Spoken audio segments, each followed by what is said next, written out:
Good morning. Welcome back to day 2. You came back. Very excited. So we have, we have another outstanding day of collaboration and information, and we're going to kick it off with our guest, amazing speaker today, Dr. Ramaprasad Srinivasan from the National Institutes of Health and the National Cancer Institute. Unfortunately, we will not be having Dr. Marston Linehan. He was unable to join us. So we have his very close colleague, Dr. Srinivasan, will be telling us about some of the amazing things that are happening at the National Cancer Institute. So please welcome Dr. Srinivasan.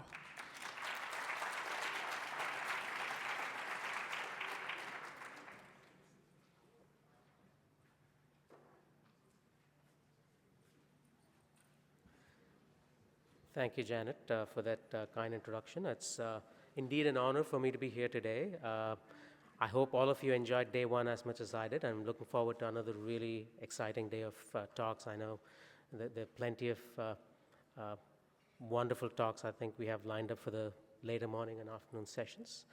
I'm going to try and talk about my view of some of the significant events that have occurred in VHL and how these events and this work has led to changes in how we view VHL, how we manage VHL today, which I think is very different from what we used to do certainly 40 years ago, but probably even a few years ago, as you will see.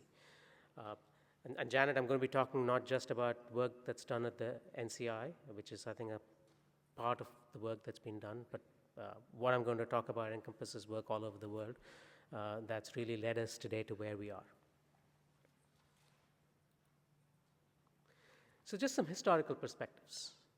So we know the disease is called von Hippel-Lindau disease because it's widely believed that the first description of this entity, even though it was not recognized as such at that point, came from Eugen von Hippel, who talked about a familial case of bilateral retinal angiomas, but it appears several years before that, actually at the end of the last century, Treacher Collins had described a brother and sister who had bilateral retinal angiomas, and that probably was the first description, I'm guessing, of VHL, even though he doesn't quite get the credit, and I'm told, and Bill Kalen thinks this is because he wrote his article in English and not in German, which was really the lingua franca for medicine in those days.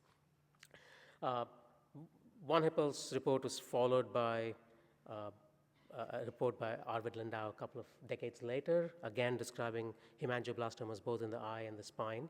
But not a lot seems to have happened since then. People were aware of this entity, rare entity, until somebody decided that, if we're seeing more and more cases of these, probably we need to really think about this and put out a paper which termed this entity Lindau's disease, now von Hippel-Lindau's disease, and really started putting together the various components that go up to make this. And this was a publication in 1964 from Melman and Rosen that described this. How we managed VHL in those days looks dramatically different from what we do now. I'm going to focus on kidney cancer because I'm a kidney cancer oncologist, but I think we can say similar things about some other aspects of management of VHL as well.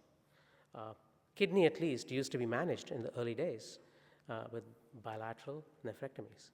These patients get bilateral multifocal tumors. The urologist would look at this and say, I don't know what to do. I don't want this person to die from metastatic kidney cancer. Let me take out everything. They also knew that if they took out some tumors, probably that these would come back. So bilateral nephrectomies followed by renal replacement therapy was the norm. 5-year survival in those days with this approach was something like 65%, which is way suboptimal.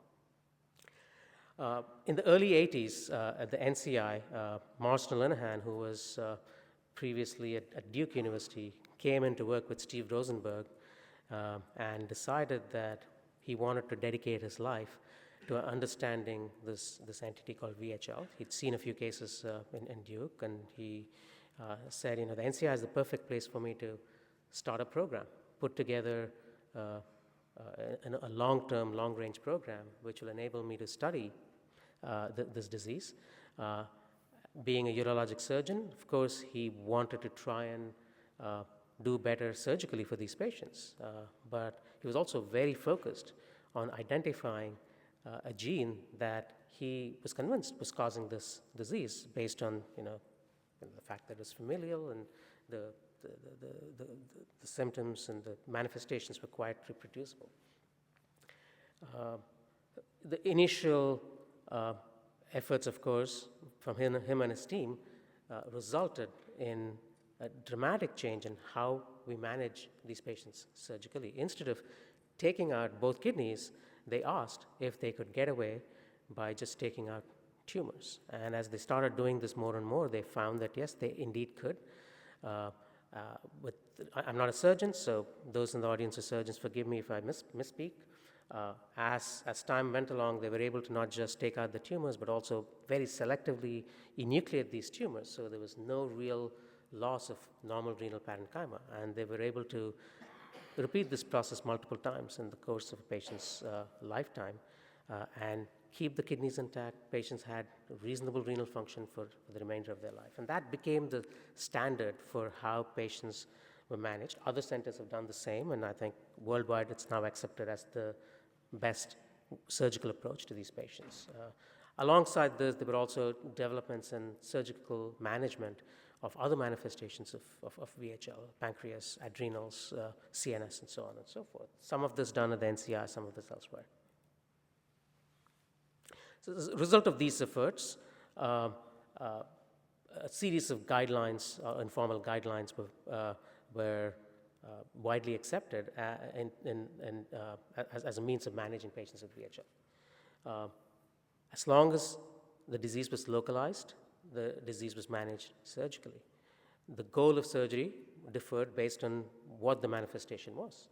Those tumors that have a risk of metastatic disease, or with metastatic potential, like kidney cancer, PNETs, and FIOS, were removed to prevent or minimize the risk of metastatic disease. And this is how the 3-centimeter rule or guide came about, because of the observation that if you remove the tumors early, and 3 centimeter was this arbitrary number they came up with, you almost never get metastatic disease. I say almost never because I'm afraid to say never, because I don't want to jinx anyone. You can also do surgery in VHL patients to control local symptoms, and that's typically why we operate on the ear or CNS hemangioblastomas or laser eye lesions. While this is an effective way of protecting the patients from metastatic disease and even help them symptomatically in some ways, many patients undergo surgeries multiple times during their lifetime. Multiple kidney surgeries, multiple spine and brain surgeries, and so on and so forth. And in some of these patients, this lifetime surgical burden becomes quite onerous. When I joined the group, and I haven't been there for 40 years like Marston, I joined the group around 22 years ago. My focus was on trying to see if, as a medical oncologist, that's what I do, see if we can come up with systemic treatment options that would act as a foil to the surgeons in helping manage these patients, because I could see that many of these patients needed something beyond surgery. How do you start thinking about systemic therapy in these patients? I think without a good understanding of the biology of the disease, it's very hard really to come up with well-targeted therapies. And in this, we were lucky in that after a 10 to 12-year effort, the group at NCI, led by Marston Linehan, Bert Zabar, and Michael Ehrman, was able, by studying these VHL families using linkage mapping, linkage analysis, to really identify a gene on TP25, as we all know, that they termed the VHL gene.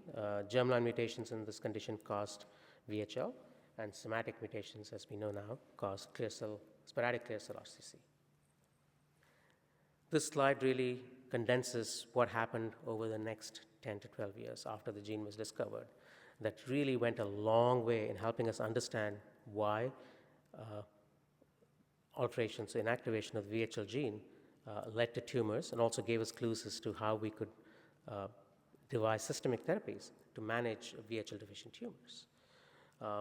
Discoveries both at the NCI and Bill Kaelin's lab initially identified that VHL associates with two proteins, along in C and along in B, and further with CUL2, leading then to to the notion that's been verified that VHL is probably a component of a ubiquitin ligase complex. Several targets for this ubiquitin ligase complex were identified. One of the best understood are the hypoxia-inducible factors, as we know. And we're all very familiar with what happens when hypoxia-inducible factor, particularly HIF2 alpha, is stabilized in these tumors.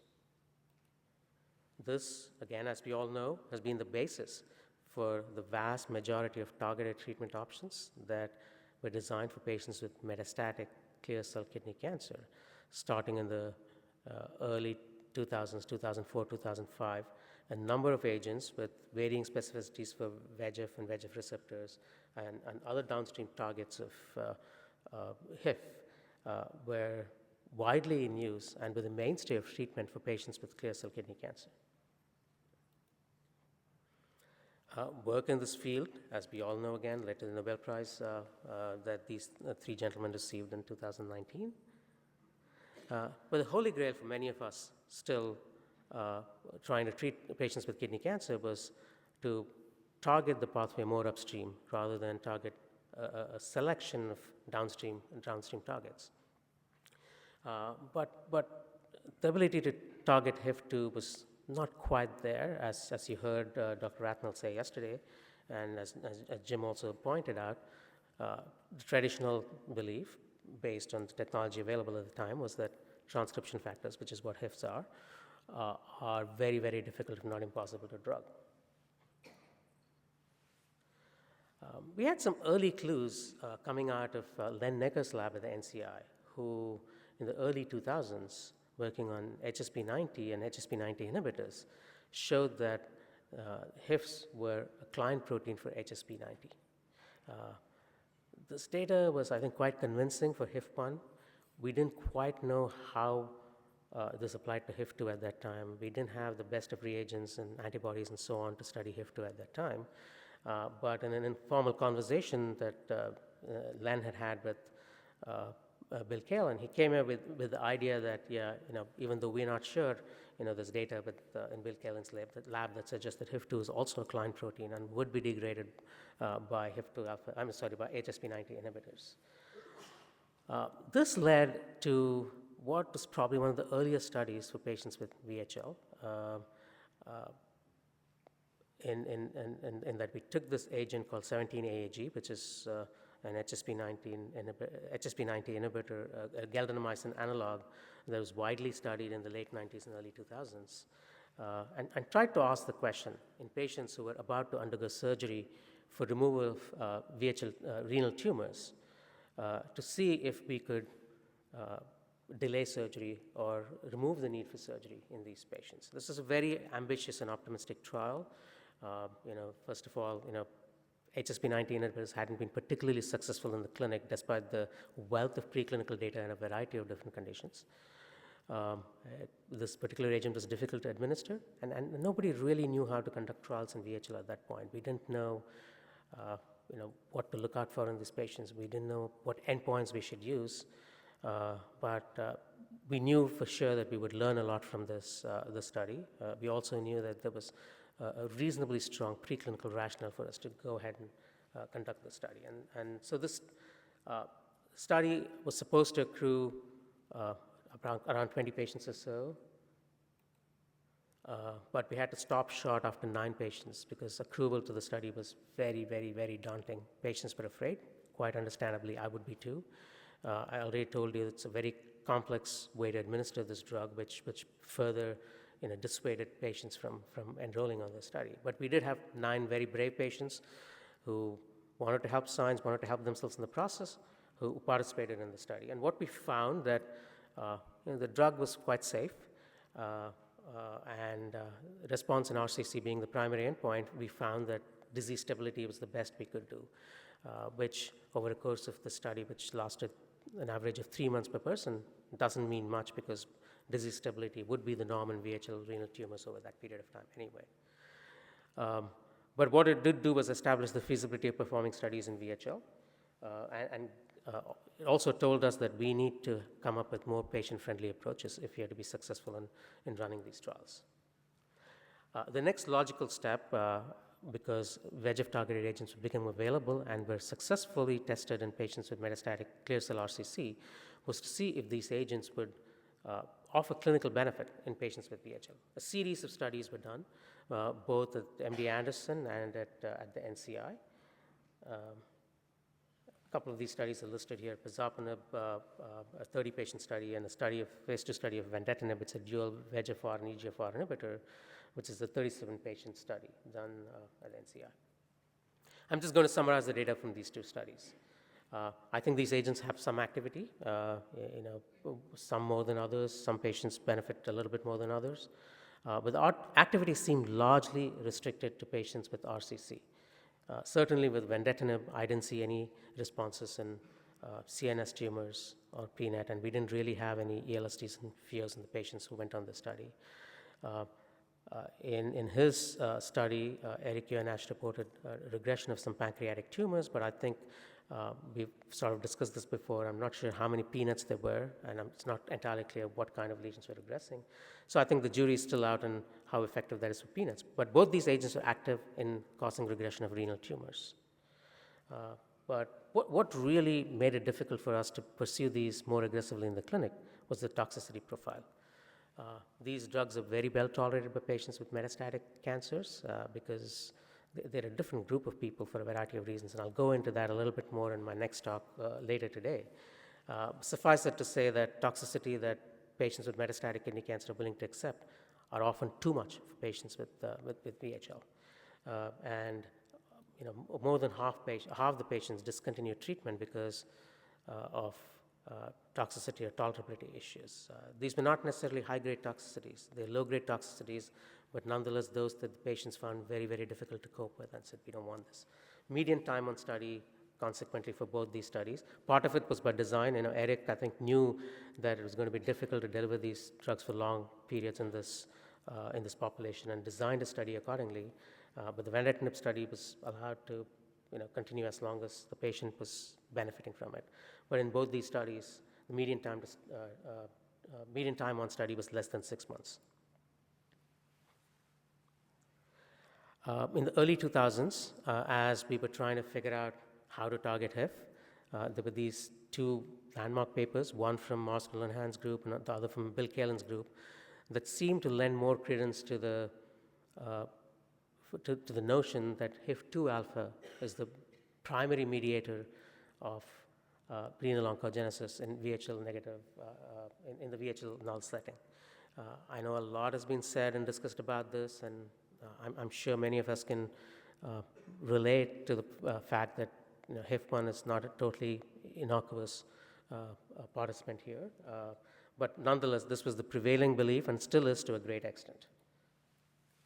After several efforts, and I don't have time to go into exactly how these molecules were developed, the breakthrough came, as Jim mentioned in his elegant talk yesterday, from scientists at UT Southwestern, Richard Bruick and Kevin Gardner, who were able to find small molecule inhibitors of HIF-2 that fit neatly into the PAS-B domain of HIF-2 alpha, but not of HIF-1 alpha, and prevented its association with its obligate heterodimeric partner, HIF-1 beta or ARNT.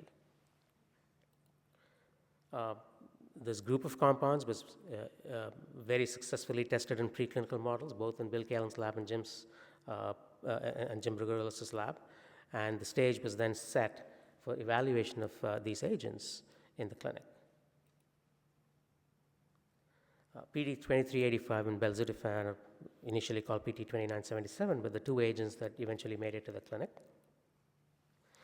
Peloton, who developed these drugs initially, had the foresight very early in the course of drug development to say, you know what, if we really want to target HIF2 alpha, and if we think we have a good HIF2 alpha drug, there isn't a better disease to study this drug than VHL. This is a somewhat unusual, course for drug development. People usually develop their drugs in the metastatic setting, which they were doing as well.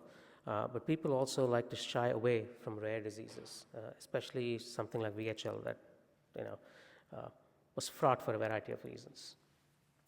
But they did have the foresight. They came to us, and we initiated in 2017 a study of the first HIF2 alpha inhibitor to reach the clinic, PD2385.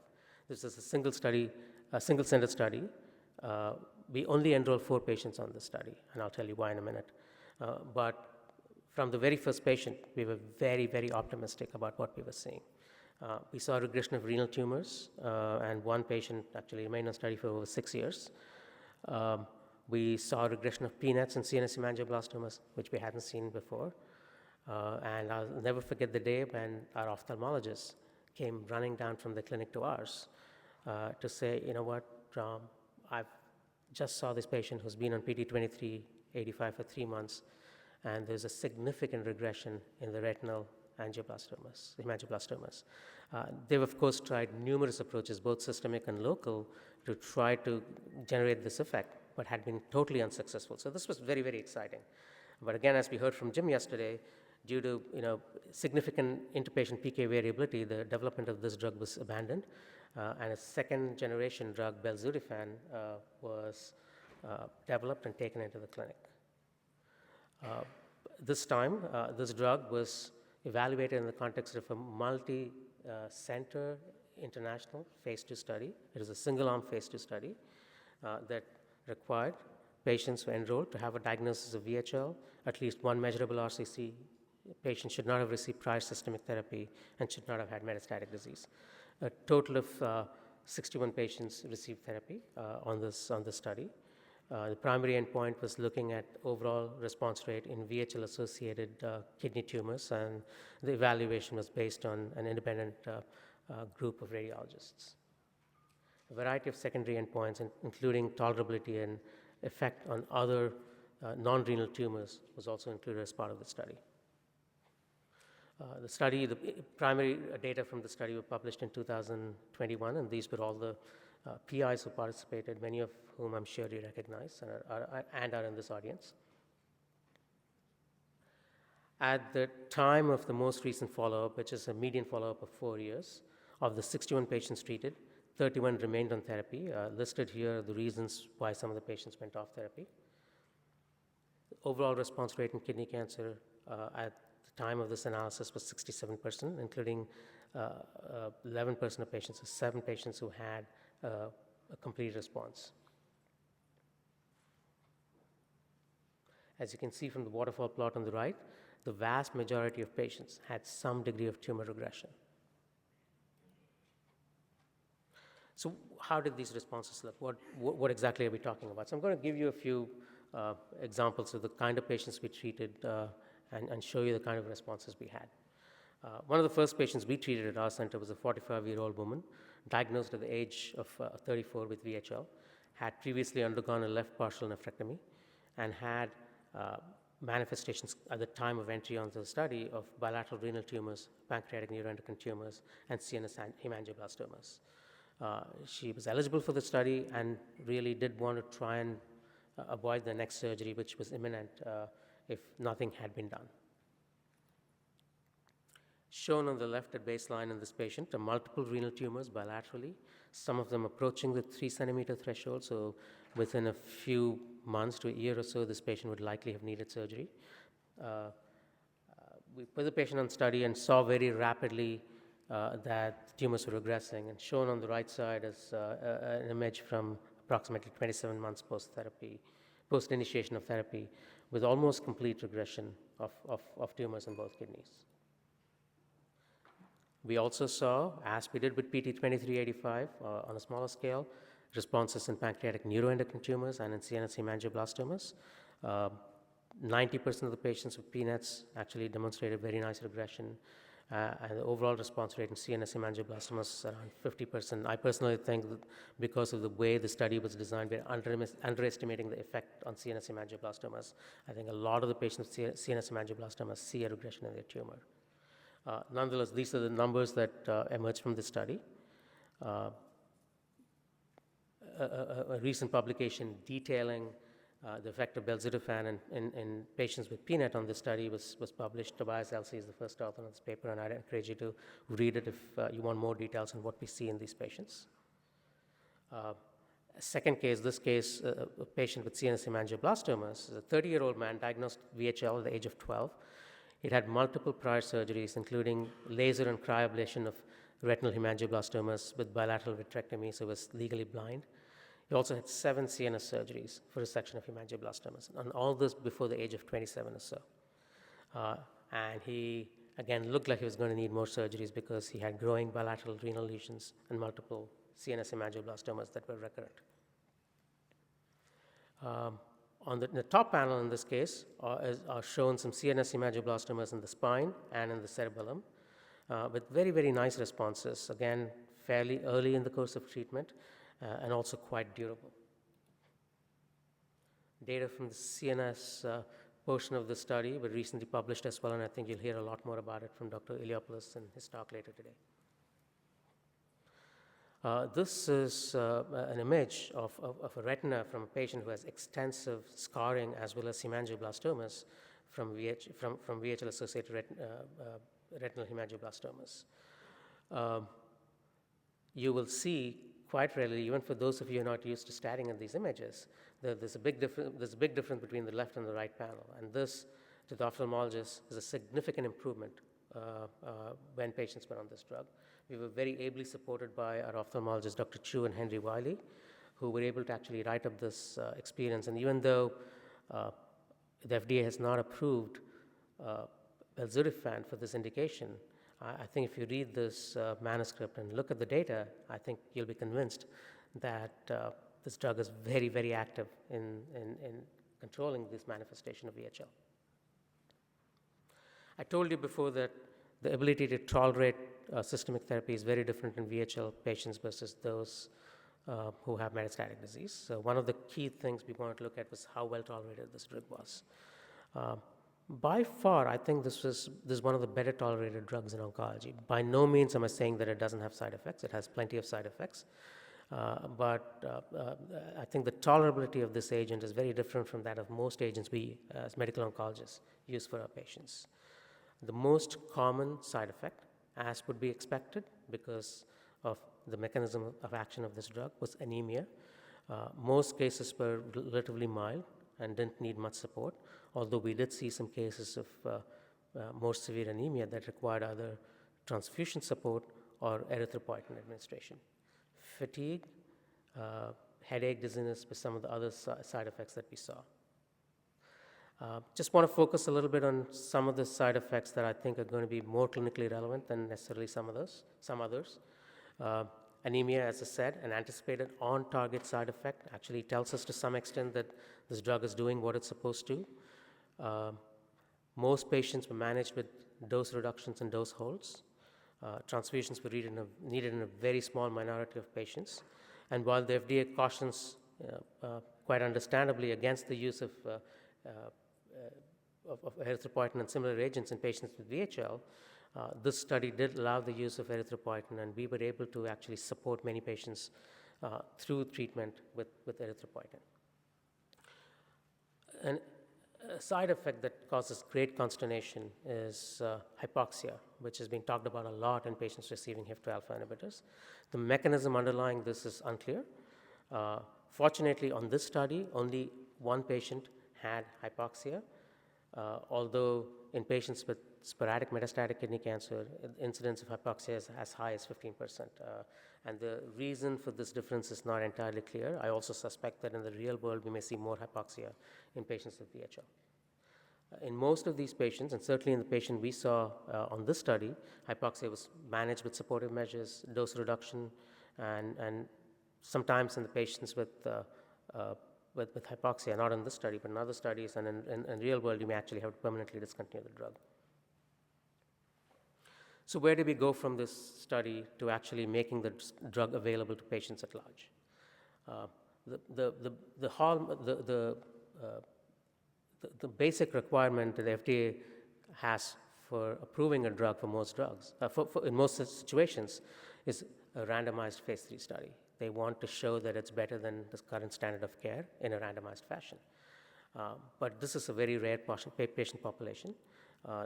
Survival-based endpoints are very difficult to really design a study around in this patient population. And for these reasons, it was clear that we would never get a randomized study done. How then do we convince ourselves, the FDA and others, that this drug is actually effective? Yes, if you see patients on this study, if you've treated patients on this study, I think it leaves you with very little doubt that this drug is doing something that no other drug has done before and is likely to be very useful for these patients. But to show this in a more objective way, natural history studies that provide information about the disease scores in the absence of intervention can be used as an external comparator to really get a sense of the clinical benefit. It's not as good as a randomized study, but it does provide you with some idea of whether or not you're benefiting patients with a given intervention. We had one such natural history study ongoing at the NCI for over 30 years. Over 400 families have been accrued and studied in this particular publication that came out around 2019 or 2020, I can't remember, that looked at the growth rates of genetically defined renal tumors, including VHL. And the upshot of the study was that in the absence of intervention, the natural history of VHL-associated renal tumors is one of continued growth. You don't see a regression unless you do something. The growth rate was approximately 0.4 centimeters a year. And when we looked at our patients, this is exactly what we saw. Before intervention, as is shown in the spider plot, there was inexorable growth of these tumors at about the rate that we had previously identified and described.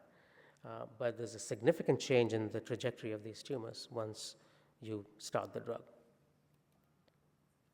We also tried to look to see if these patients needed less surgeries, which, after all, is one of the goals of systemic therapy in these patients. And indeed, based on this analysis that you see here, it does look like patients need fewer surgeries after going on this drug than they did before. There are many ways to look at this, and you can level a lot of criticisms about the way this analysis is done because it's a somewhat biased analysis. But at least based on what we saw and our experience with these patients, most investigators, I think, will agree that the numbers as well as our experience shows that the need for surgery was significantly reduced when patients went on this drug. So this then led to this Belzutifan as being the first FDA-approved systemic therapy for management of VHL-associated tumors. And some patients now can be effectively managed medically, and that Belzutifan may help avoid or delay surgery. I would caution again that Belzutifan is not a replacement for surgery and that we should use it to complement, not supplant, surgical intervention and long-term surveillance, which remain the mainstays in the management of this patient, even in the US where Belzutifan is widely available. I also want to caution that we don't know a lot about the long-term efficacy and toxicity, and I'm looking forward to forthcoming data, both from the phase 2 study and from real-world data. I would also caution that not all patients with VHL are appropriate candidates for Belzutifan. I'll say a little bit more about this in my later talk. So patient selection and timing of treatment initiation are very important considerations. In my opinion, at least, and I'm sure other people have slightly different opinions, patients who would normally require surgical intervention should undergo surgery in most circumstances.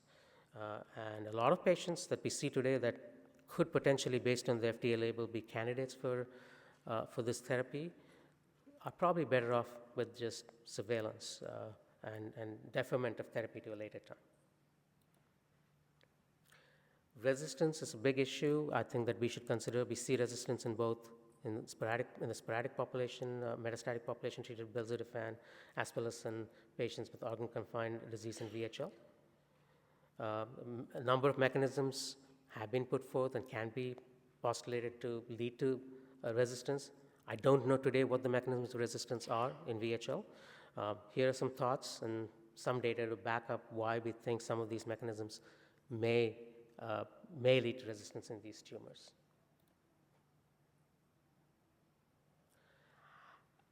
I think we need to start thinking about how to overcome resistance to Belzutifan, as these approaches may be valid both in the VHL population and in the sporadic population.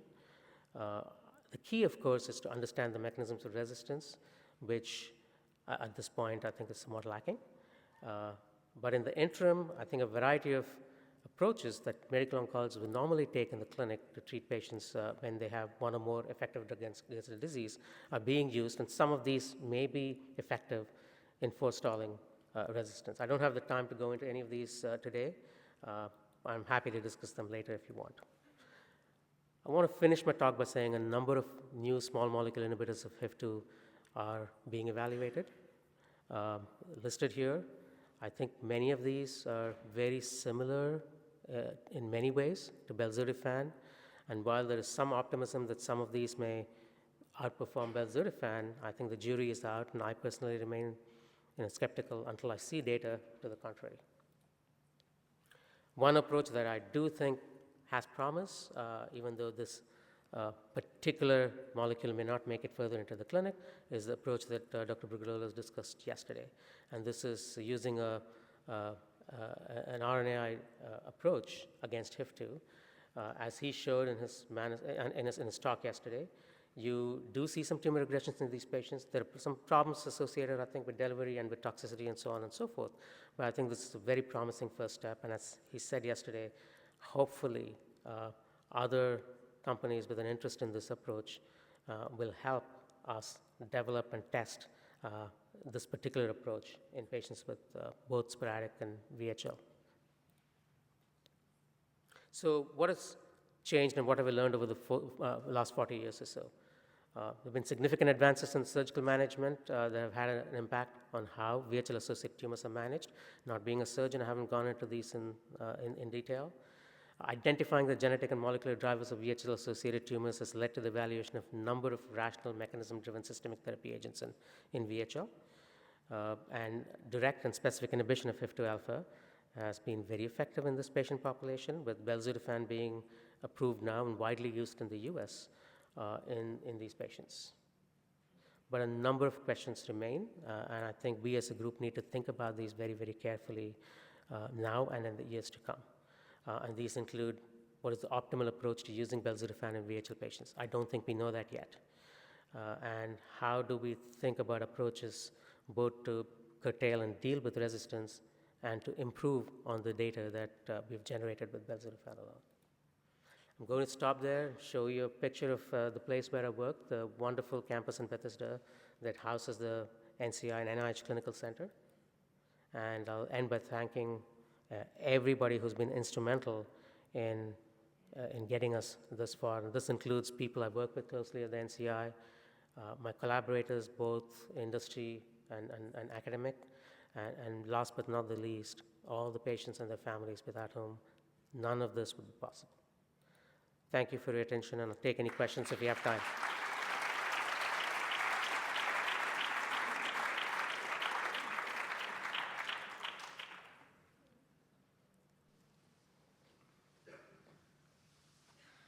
Hi, good morning. Here. Okay. May I have a question? Yeah. I have actually two questions. One is about pharmacoeconomics. So how is it cost effective? Second is, does Belzutifan has a preventive effect? Did you observe that? Yeah, I think those are both excellent questions. I think nobody here is unaware of how much Belzutifan costs and the financial burden that it poses. And I think this has led to a lot of thought in many places about whether the drug is financially even feasible, right? Especially, yes, it's a rare population. There are a lot of people who need this. But at this point, the way we treat these patients is to give them the drug indefinitely until the drug stops benefiting them, either because of toxicity or because it stops working, right? And I think concerns that this may be, infeasible, I think are very, very valid. I think there's several approaches to this problem. I think one of them is something we can't control, and that is pricing. But hopefully, some sanity will prevail at some point, and pricing will become more reasonable. Optimism always has been one of my strong points, I'm told. But I also think we should be thinking about other ways to deliver this drug. I mean, should these patients be given drug lifelong? Should we be looking at intermittent therapy and so on and so forth? And while there are many reasons to do this, I think it also will have a bearing on the economics of this drug. So I don't know if that answers your question, but that's the best I can do at this point. What was the second question? I'm sorry. Second is if the preventive effect. Yeah, so that is again something that we've talked about a lot. I think it's not going to be particularly easy to do a study that looks at prevention. We also, I think, need to think about whom you want to give this drug to. Are you going to give this drug to a lot of people without quite understanding what happens long term to people who are on this drug? Could you take people who have no renal tumors, and as has been the case in prostate cancer, for instance, prostate cancer prevention trials, for instance, select for a more aggressive clone? We don't know, right? I think I would probably wait until we know more about how this drug performs in patients who actually have tumors and get some long-term safety data before embarking on what I think is going to be a difficult to design preventive trial. But I do think we need to get there. I think prevention has to be our eventual goal. I'm just saying that in my mind at least, we need to be very cautious about when and how we get there with this drug. But I mean, in the patients that are taking Belzutifan, so did you observe any preventive effect on those patients, those that have been already indicated? We haven't looked formally, but I can tell you in the patients I have treated that I don't see a lot of new tumors coming up, right? But what's the comparator? I mean, it's very hard to look at this very, very objectively. Just because I haven't seen any big tumors come up in 4 years that patients have been on the study, I don't want to go out on a limb and say, oh yeah, we are doing a good job of preventing new tumors from coming up. Thank you. Hi, Rachel. I've been waiting patiently. That's okay. Rachel Giles from VHL Europa. So my question is really from a patient perspective as a patient representative. And the question is more about patient-reported outcomes. And if this trial, this LightSpark 004, the primary endpoint would have been this figure 2B that's updated, that you showed the swimmer's plot of the patients and surgeries, number of surgeries needed. In this case, my question is really about patient-reported outcomes. Were they, or will they be adapted to use that? And my second question is a little bit follow-up on Claudio's question, which is adaptive trial design. Can we use patients as their own comparator? Is that a justified form in this rare disease? Or can we do trials within a cohort? Or is there another way we can come up with a better trial design, perhaps going forward? Yeah, I think the answer to everything you're saying is yes. To be brief, I think patient-report outcomes in small studies like this I think can be challenging. We also are doing single-arm studies, right? And that's another situation where I think patient-reported outcomes are going to be difficult to generate and interpret.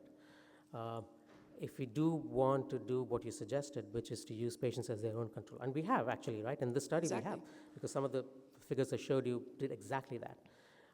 But if you want to do that to get a better sense of patient-reported outcomes, I think we'll have to plan several years in advance. So we'll have to follow a cohort of patients, see what the quality of life and other issues are before they go on this drug, and then follow it subsequently. That's right.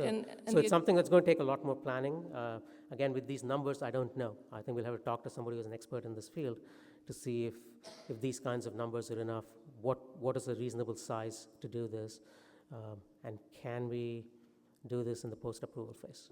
And a randomization with a trial within a cohort design, is that a justified approach? It is. I think it's probably something, again, that needs a lot of thought, because I don't think anything in the VHL field is easy to design. Even to do this simple phase 2 study, I think we had to think for a very long time, talk to the FDA several times about what they thought was reasonable, talk to disease experts to see what they thought was reasonable. But I think unless we start becoming innovative and thinking about these other approaches, we're not going to make the kind of headway I think we need to. I don't think we certainly need to rest on our laurels and say, hey, we have an effective drug, we're done. Well, thank you very much. A very brief curiosity following up on Rachel's question. In those patients that were discontinued due to toxicity, did you follow up the lesions to see whether you have a rebound effect? Yeah. Again, we haven't formally looked at it in all patients, but I have looked at it in my patients that we treated. And my sense is that for the most part, patients continue to grow the way they used to grow before they went on the drug. I haven't seen any abnormal rebound, something that we were concerned about. I think maybe in my next talk, we'll talk about a little bit how sometimes even on drug, we see some tumors growing fast, whether that's an odd phenomenon or a real phenomenon, we don't know yet. But I haven't seen a dramatic change in the trajectory of growth after withdrawing the drug. Questions? If not, thank you. Thank you.